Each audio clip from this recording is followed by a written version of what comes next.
हास्य बाल कवि सम्मेलनम। विविध वेशभूषाधारिणः चत्वारः बाल कवयः। विविध यानी अनेक प्रकार की, अलग अलग, वेशभूषाधारिणः वेशभूषाएं धारण किए हुए अर्थात अलग अलग तरह के कपड़े पहने हुए, चत्वारः बाल कवयः 4 बाल कवि, मंचस्य ऊपरी मंच के ऊपर अर्थात स्टेज पर, उपविष्टाः सन्ति बैठे हैं, अधः यानी नीचे, श्रोतारः अनेक श्रोता, हास्य कविता श्रवणाय हास्य कविता सुनने के लिए, श्रवणाय का अर्थ है सुनने के लिए, उत्सुकाः सन्ति उत्सुक हैं, कोलाहलम च कुर्वन्ति च का अर्थ है और, कोलाहलम अर्थात शोर, कुर्वन्ति यानी कर रहे हैं। 4 बाल कवि अलग अलग तरह के कपड़े पहने हुए मंच पर बैठे हैं और नीचे श्रोता हास्य कविताएं सुनने के लिए उत्सुक हैं और श्रोता शोर कर रहे हैं। ये इस गद्यांश से संबंधित कठिन शब्दार्थ। संचालक महोदय मंच पर आते हैं और कार्यक्रम का शुभारंभ करते हुए कहते हैं, अलम कोलाहलेन। अलम का मतलब है बस, कोलाहल अर्थात शोर, कोलाहलेन अलम अर्थात शोर करना बंद करें। अद्य आज परम हर्षस्य अवसरः, आज बहुत, हर्षस्य यानी खुशी का, अवसरः यानी अवसर है, आज बहुत खुशी का अवसर है, यत की, अस्मिन् कवि सम्मेलने, इस कवि सम्मेलन में, काव्य हंतारः काव्य का नाश करने वाले, काल यापकाश्च च यानी और, काल यापकाः अर्थात समय बर्बाद करने वाले, भारतस्य भारत के, हास्य कवि धुरंधराः धुरंधर अर्थात श्रेष्ठ, हास्य कवि समागताः आए हैं, संति हैं। आज बहुत खुशी का अवसर है कि हमारे इस काव्य सम्मेलन में काव्य का नाश करने वाले, ध्यान रहे ये हास्य बाल कवि सम्मेलन है तो इसकी प्रस्तुति उसी प्रकार की जा रही है ताकि श्रोताओं को खूब हंसी आए, इसलिए शब्दों का प्रयोग भी चुन चुन कर किया गया है। कवियों के लिए किस प्रकार के विशेषण यहाँ प्रयुक्त हुए हैं देखें ध्यान से। काव्य हंतारः अर्थात काव्य का सत्यानाश करने वाले, काल यापकाः अर्थात समय बर्बाद करने वाले, इस तरह के धुरंधर हास्य कवि हमारे आज के इस कवि सम्मेलन में आए हैं। एहि आइए, करतल ध्वनिना अर्थात तालियों से, वयम हम सब, एतेषाम स्वागतम कुर्मः इनका स्वागत करते हैं। पहला बाल कवि गजाधर मंच पर आता है और कहता है, गजाधरः सर्वेभ्यो रसिकेभ्यो नमो नमः। सर्वेभ्य अर्थात सभी, ये अवग्रह का चिन्ह है जो अ पढ़ा जाएगा और शब्द बनेगा अरसिकेभ्य यानी नीरस जनों को। ध्यान रहे रसिक का अर्थ होता है काव्य में आनंद लेने वाला और अरसिक अर्थात जिसे काव्य से कोई लेना देना न हो, एकदम नीरस। तो ऐसे लोगों को मेरा नमस्कार। प्रथमम तावद अहम, अहम यानी मैं, सबसे पहले, आधुनिकम वैद्यम, आधुनिक वैद्य, वैद्य यानी चिकित्सक अर्थात डॉक्टर, उद्देश्य को उद्देश्य करके यानी आधुनिक चिकित्सक पर आधारित, स्वकीयम मेरी खुद की, काव्यम यानी कविता, श्रावयामी सुनाता हूँ। सबसे पहले मैं अपनी खुद की एक कविता सुनाता हूँ जो आधुनिक चिकित्सक पर आधारित है। वैद्यराज नमस्तुभ्यम यमराज सहोदर, यमस्तु हरति प्राणान वैद्य प्राणान धनानि च। गजाधर कहता है, हे वैद्यराज, यमराज सहोदर अर्थात आप यमराज के सहोदर यानी भाई हैं। हे यमराज के भाई वैद्यराज, नमस्तुभ्यम आपको मेरा नमस्कार। यमस्तु, यमः प्लस तु, यमः यानी यमराज, तु यानी तो, यमराज तो हरति हरता है, हरण करता है, प्राणान प्राणों को, यमराज तो केवल प्राणों को हरण करता है, प्राण लेता है। वैद्य है लेकिन वैद्य अर्थात चिकित्सक तो प्राणान धनानि च, प्राण और धन दोनों लेता है। इस प्रकार के यमराज के भाई वैद्यराज को मेरा नमस्कार। सर्वे उच्चैः हसन्ति, सभी जोर से हंसते हैं। ये इस गद्यांश से संबंधित कठिन शब्दार्थ। दूसरा हास्य कवि है कालांतक। कालांतकः, देखिए यहाँ पात्रों के नाम भी चुन चुन कर लिए गए हैं। काल अर्थात मृत्यु, अंतक यानी अंत करने वाला अर्थात यमराज। कालांतक दूसरा बाल कवि मंच पर आता है और कहता है, अरे वैद्यास्तु सर्वत्र, वैद्य तो यानी चिकित्सक तो हर जगह होते हैं, परंतु न ते मादृशाः कुशलाः, लेकिन ते यानी वे सब, मादृशाः मुझ जैसे, कुशलाः कुशल नहीं हैं। किसमें? जनसंख्या निवारणे, जनसंख्या निवारण में अर्थात जनसंख्या को नियंत्रित करने में वो चिकित्सक मेरे जैसे कुशल चतुर नहीं हैं। ममापि काव्यम इदम, इदम यानी यह, ममापि मेरा भी, काव्यम कविता, शृण्वन्तु सुनिए, भवन्तः यानी आप सब मेरा भी यह काव्य सुनिए। ऐसा कहकर कालांतक अपना काव्य प्रस्तुत करता है। चितां प्रज्वलितां दृष्ट्वा वैद्यो विस्मयमागत, नाहं गतो न मे भ्राता कस्येदं हस्तलाघवम्। चितां प्रज्वलितां दृष्ट्वा, चिता को प्रज्वलितां जलती हुई, दृष्ट्वा देखकर, वैद्य अर्थात चिकित्सक, एक चिकित्सक जलती हुई चिता को देखकर, विस्मयम आगतः, विस्मय को प्राप्त हुआ अर्थात अचंभित हुआ। ना हम गतो न मे भ्राता, ना हम, न प्लस अहम, न मैं, गतः यानी गया, न मैं गया, न मे भ्राता, मैं यानी मम मेरा, भ्राता यानी भाई, और न मेरा भाई गया। कस्य दम, कस्य प्लस इदम, इदम यानी यह, कस्य यानी किसकी, हस्त लाघवम हाथ की सफाई है। चिकित्सक कहता है कि ये व्यक्ति जिसकी चिता जल रही है, इसकी मृत्यु कैसे हुई? मैं बड़ा अचंभित हूं, क्योंकि इसके पास न तो मैं अर्थात वैद्य गया और न ही मेरा भाई यानी यमराज गया, तो ये किसकी हाथ की सफाई है? तो कालांतक कहता है मैं तो इतना कुशल हूं।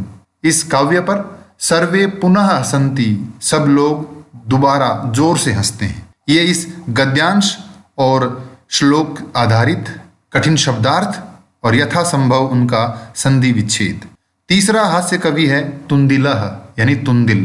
तुंद कहते हैं तोंद अर्थात बाहर निकला हुआ पेट। कोष्ठक में जो वाक्य लिखा हुआ है ये अभिनय है। जो मंच पर जो व्यक्ति आ रहा है, जो पात्र मंच पर आता है, वो इस तरह का अभिनय करता है।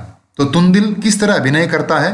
तुंदस्य ऊपरी, तुंदस्य तोंद के ऊपरी यानी ऊपर, हस्तम हाथ, आवर्तयन फेरता हुआ। तुंदिल मंच पर आता है और अपनी तोंद पर हाथ फेरता हुआ कहता है तुंदिलो हम भो, भो यानी हे श्रोताओ, तुंदिलो हम, ये अवग्रह अ बोला जाएगा, अलग दोनों शब्द होंगे तो बनेंगे तुंदिलह प्लस अहम, अहम यानी मैं तुंदिल हूं। हे श्रोताओ मेरा नाम तुंदिल है। ममापि, मम प्लस अपि यानी मेरा भी, इदम यह, काव्यम श्रूयताम काव्य सुनिए, जीवने धार्यताम च यानी और जीवन में धारण कर लीजिए अर्थात मेरी इस बात की गांठ बांध लीजिए। और ये कहकर तुंदिल अपना काव्य प्रस्तुत करता है।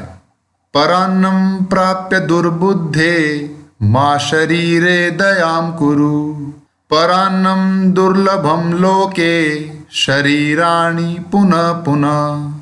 तुंदिल कहता है परान्नम प्राप्य, परान्नम पर प्लस अन्नम अर्थात पराया अन्न यानी अनाज, दूसरे का भोजन, प्राप्य प्राप्त करके, दुर्बुद्धे अर्थात बुरी बुद्धि वाले। हे मूर्ख व्यक्ति, जब कोई आपको भोजन के लिए आमंत्रित करे या जब कभी आप किसी दूसरे के भोजन को प्राप्त करें अर्थात जब भी आपको पराया अन्न प्राप्त हो, उस समय माँ शरीरे दयाम कुरु, माँ यानी नहीं, शरीरे मानी शरीर पर, दयाम यानी दया, कुरु यानी करो, उस समय अपने शरीर पर दया मत करो। यहाँ शरीर पर दया करने का क्या तात्पर्य है? इसका अर्थ है कि भोजन जम कर खाओ, ये मत विचार करो कि पेट में दर्द हो जाएगा, मेरा स्वास्थ्य खराब हो जाएगा, मेरी तोंद निकल आएगी, इस तरह का विचार बिल्कुल न करें और जमकर भोजन करें। क्यों? क्योंकि परान्नम दुर्लभम लोके, लोके यानी इस संसार में, परान्नम पराया अन्न, दूसरे द्वारा उपलब्ध करवाया हुआ भोजन, दुर्लभम, दुर्लभ यानी कठिन, बहुत कठिन है। शरीराणि, शरीर, पुनः पुनः, बार बार। शरीर का क्या है? शरीर तो हर जन्म में मिलता है, हर जीव को मिलता है, लेकिन दूसरे का अन्न, पराया अन्न हर किसी को नसीब नहीं होता। इसलिए जब कभी आप पराया अन्न देखें, उस पर टूट पड़ें, जमकर भोजन करें। ये सुनकर सर्वे पुनः, पुनः यानी फिर, सर्वे यानी सभी, अट्टहासम, अट्टहास यानी ह ह ह, इस प्रकार कुर्वंती करते हैं, अर्थात जोर से हंसते हैं। ये इस गद्यांश और श्लोक पर आधारित कठिन शब्दार्थ और यथासंभव उनका संधि विच्छेद। चौथा बाल कवि है चार्वाक। चार्वाकः, चार्वाक कहता है आम आम, हाँ हाँ, शरीरस्य पोषणम, शरीर का पोषण, सर्वथा उचितम एव, सर्वथा यानी हर प्रकार से या सभी प्रकार से, उचितम एव उचित ही है, अर्थात शरीर का पोषण करना हर प्रकार उचित है। यदि धनम नास्ति, यदि आपके पास धन नहीं है, न प्लस अस्ति, नास्ति नहीं है, तदा तब, ऋणम कृत्वापि, कृत्वा प्लस अपि, करके भी, ऋणम यानी ऋण, कर्जा, उधार, तो उधार करके भी, पौष्टिकः पदार्थः एव भोक्तव्यः, पौष्टिक पदार्थ ही खाने चाहिए। पौष्टिक अर्थात पुष्ट करने वाले, शरीर के लिए लाभदायक भोजन, वो ही हमें खाने चाहिए। तथा कथयति चार्वाक कवि, जैसा चार्वाक कवि कहते हैं, और ये कहकर चार्वाक अपना काव्य प्रस्तुत करते हैं। यावत् जीवेत सुखम जीवेत, ऋणम कृत्वा घृतम पिबेत। यावत् जीवेत, जब तक जीवो, सुखम जीवेत, सुख से जीवो। हे मनुष्य, जब तक जी रहे हो आप, तब तक सुख से जीवो।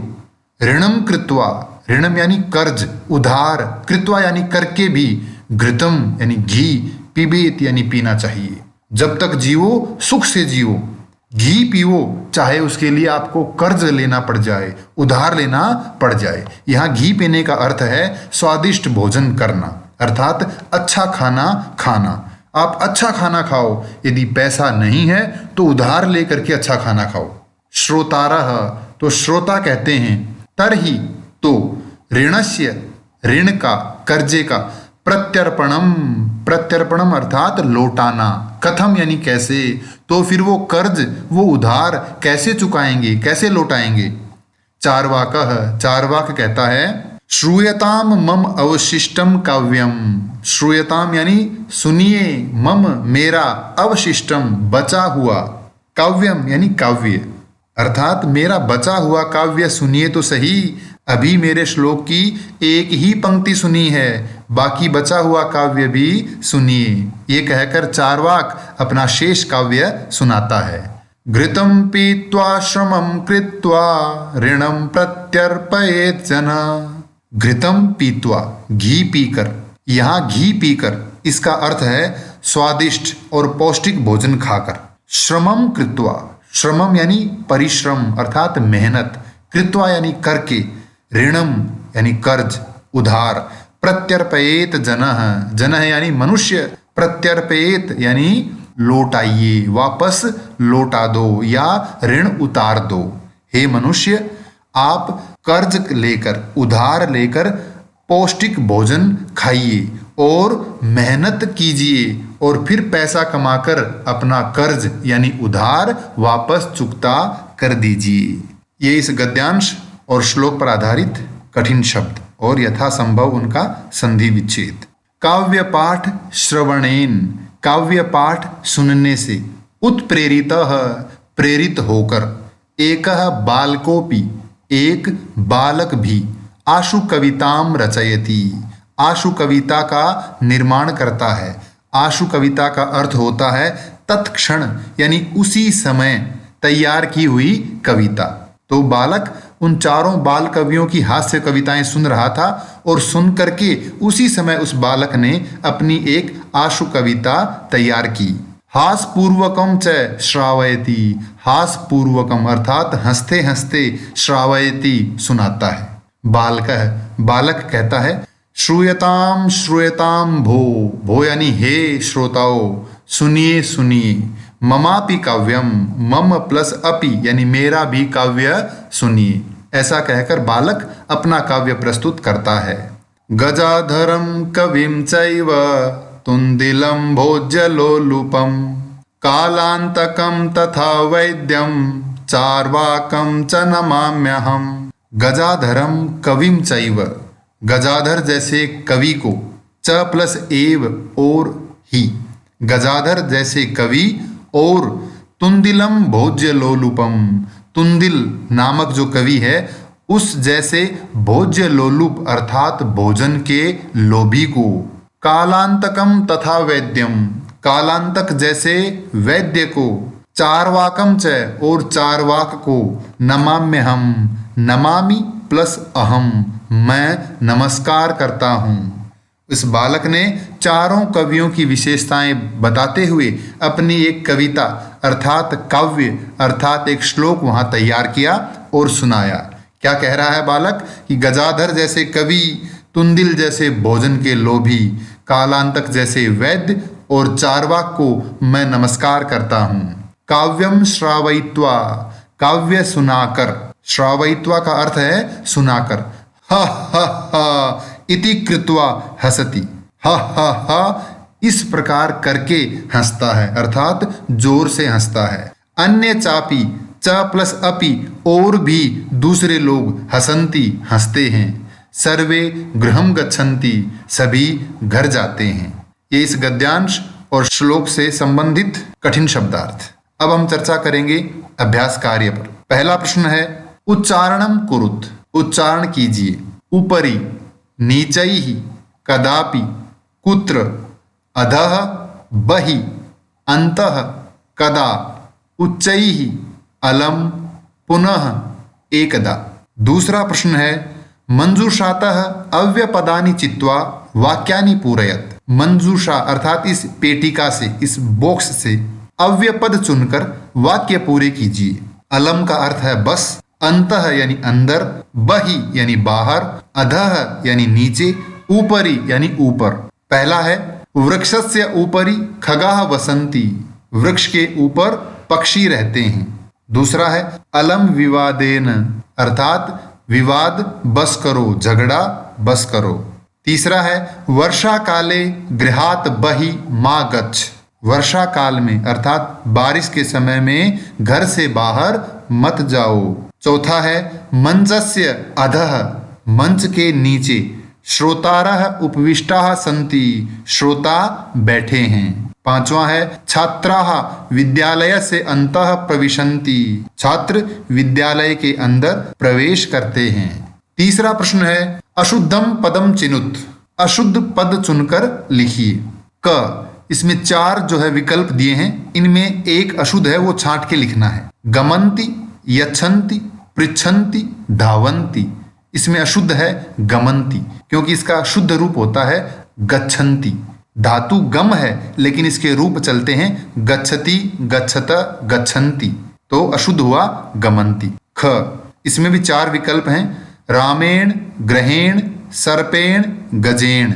इसमें अशुद्ध है गजेण क्योंकि इसका शुद्ध रूप बनता है गजेन। ग, इसमें चार विकल्प हैं।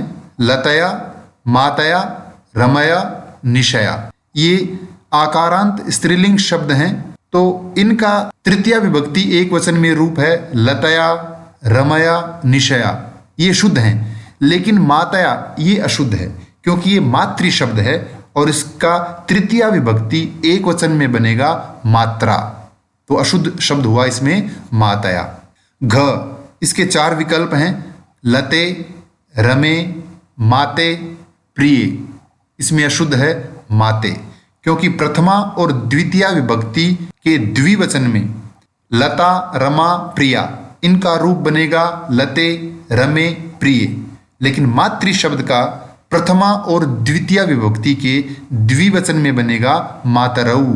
इसके रूप चलते हैं माता, मातरऊ, मातरः। तो इनमें अशुद्ध है माते। ङ इसके 4 विकल्प हैं लिखति, गर्जति, फलति, सेवति। इसमें अशुद्ध है सेवति, क्योंकि इसके रूप चलते हैं सेवते, सेवेते, सेवन्ते। इसका शुद्ध रूप होगा सेवते। चौथा प्रश्न है मंजूषातः समानार्थक पदानि चित्वा लिखत। पेटिका से इन शब्दों के समानार्थक अर्थात समान अर्थ वाले शब्द चुनकर लिखिए।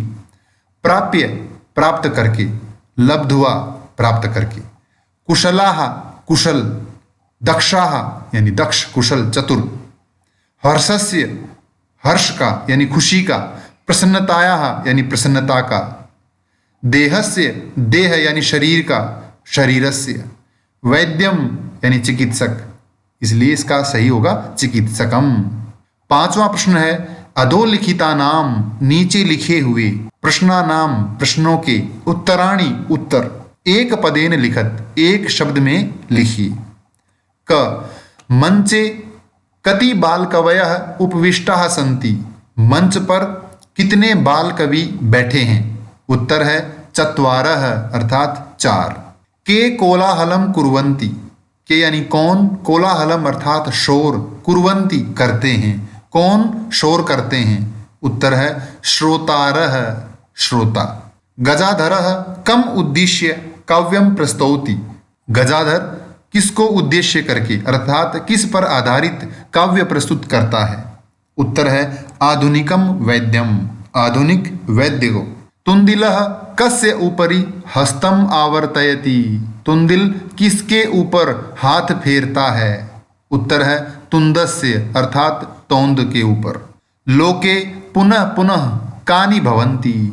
संसार में फिर अर्थात बार बार क्या होता है, क्या मिल जाता है? शरीराणि अर्थात शरीर।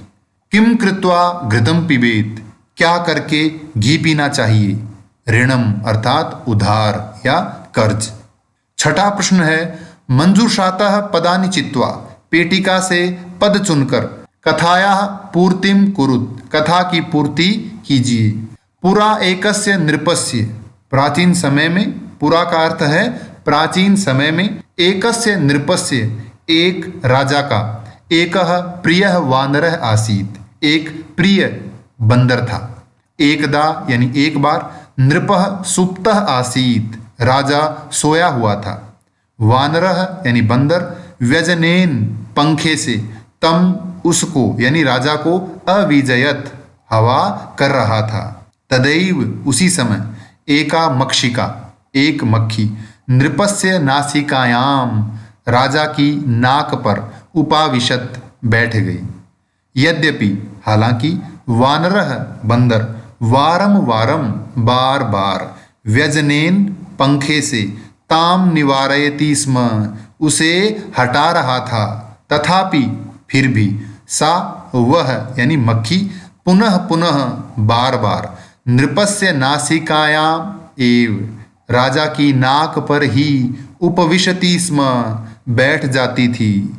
अंते अंत में, सह उसने यानी बंदर ने, मक्षिकाम हंतुम मक्खी को मारने के लिए, खड्गेन तलवार से, प्रहारम अकरोत प्रहार किया, वार किया। मक्षिका तो उड्डीयम दूरम गता। मक्खी तो उड़कर दूर चली गई, किंतु लेकिन, खड्ग प्रहारेण तलवार के प्रहार से, नृपस्य नासिका राजा की नाक, छिन्ना अभवत छिन्न हो गई अर्थात अलग हो गई। अतएवोच्यते अतः कहा गया है, मूर्ख जनई सह मूर्ख लोगों के साथ, मित्रता नोचिता मित्रता अर्थात दोस्ती, न प्लस उचिता उचित नहीं है। 7वां प्रश्न है विलोम पदानि योजयत। विलोम पदों का मेल कीजिए। ये मेल करके लिखे हुए पद हैं। अधः यानी नीचे,